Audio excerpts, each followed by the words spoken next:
I wanna remind someone tungkol sa nangyari kamakailan lang dito sa sa Kapitan Jose Cardones. Kasi, nadaanan ko yung lalaking nag-suicide daw sa na grade 10 student and then 16 years old daw. Nadaanan ko siya dito sa kalye namin, dito sa South Signal. And yeah guys, I wanna say something about it. Ang una-una ko masasabi dun sa nag nag ano do, ang nasagap ko, may picture kasi pinakita na tinali niya daw yung sarili niya through rope sa leeg, and then sinabit dun sa court daw. So yun, yung uh, tragic happen na yun ay nangyari nung March 8, at at nung mga March 9, 10, kumalat na yung news online, and then official na nagbigay ng words or statement yung yung Taguig at yung mga kinaukulang news outlets dito sa Taguig. So by the way guys, ang usap-usapan daw ay ang reason kaya nangyari yon kasi daw sa relationship ng lalaki doon sa babae daw. Although hindi ko ma-confirm kung dapat ba ako maniwala doon na dahil sa relasyon nangyari yon. Pero ang una naming theory ay baka malungkot lang at may mga mental problems kaya nagkaganon. Pero eventually, meron siyang video na napanood namin, and then mukhang planado niya yung pangyari at intentional niyang ginawa yon. Hindi ko lang alam kung anong deep reason niya para gawin yon. Meron siyang nag-leak na video na kumakalat sa mga estudyante din at napapanood ng mga student yon. And then guys, gusto ko lang ilabas dito yung personal na opinion ko tungkol sa incident na yun. Kasi alam naman siguro ng lahat yung incident na yun dito sa Cardones. Kaya nga nawalan ng pasok that time kasi dahil sa incident na yun. At magugulat ka kung makikita mo yung video dun pa mismo sa stage kung saan nag-perform yung kaibigan ko na gitarista. At makikita mo doon nagbigti. So anyway guys, I'm quietly terrified about this tragic event because taga Cardones ako dati. Cardones Elementary Integrated School ako dati. Doon ako nag-aaral nung elementary ko. So far marami na nagbago doon at hindi na ako taga Cardones. Kasalukuyan nasa Fisher Valley na ako ngayon. At doon ako last na nag-aaral. And then wala na akong access doon sa Cardones. But it's still part of my elementary days and childhood na makapasok ako doon sa Cardones. Kasi, doon ako nag-elementary. Ang dami kong moments na masasaya. Paggagala sa building, paghabol ng mga guard, paghabol ng guard sa akin kasi may ginagawa akong kalokohan.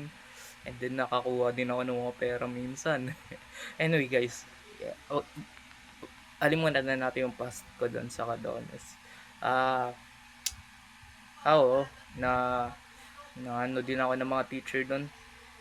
Nasisigawan at saka hinahabol pa nga ng takong. Ang sama ng ko, childhood ko sa Cardones.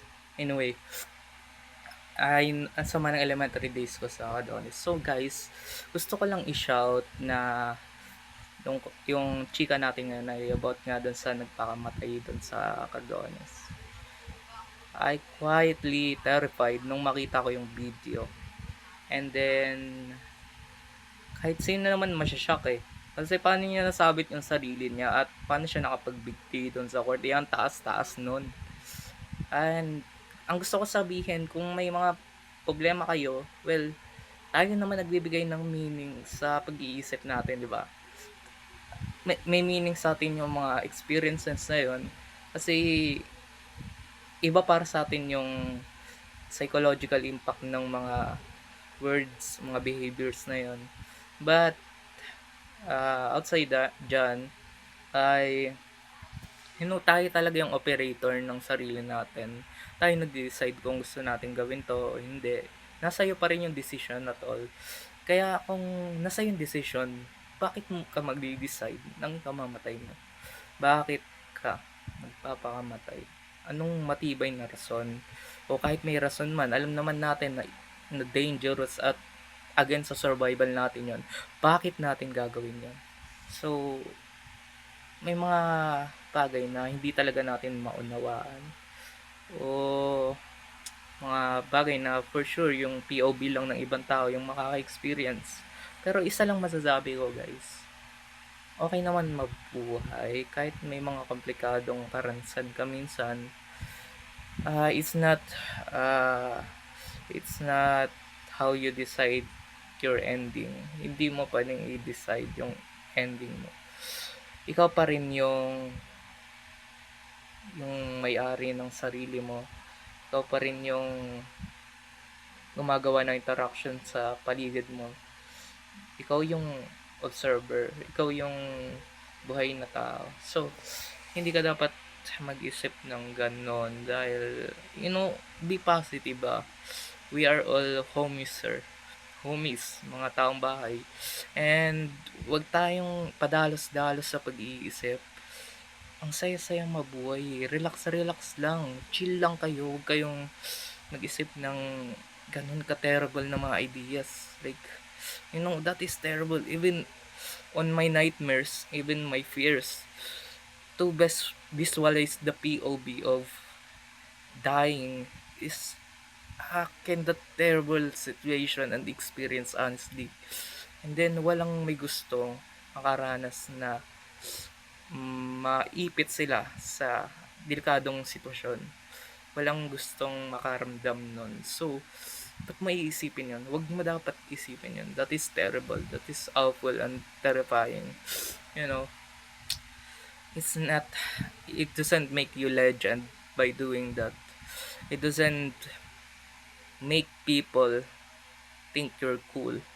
And it doesn't, people don't like that. People, paano na lang yung kaibigan mo, kamag-anak, magulang, inisip mo ba sila bago ka mag-decide na mapagod sa buhay at gumawa ng terribling decision? Pwede ba? Ang gusto ko lang sabihin ay that is life is a miracle, and once in a lifetime lottery of life.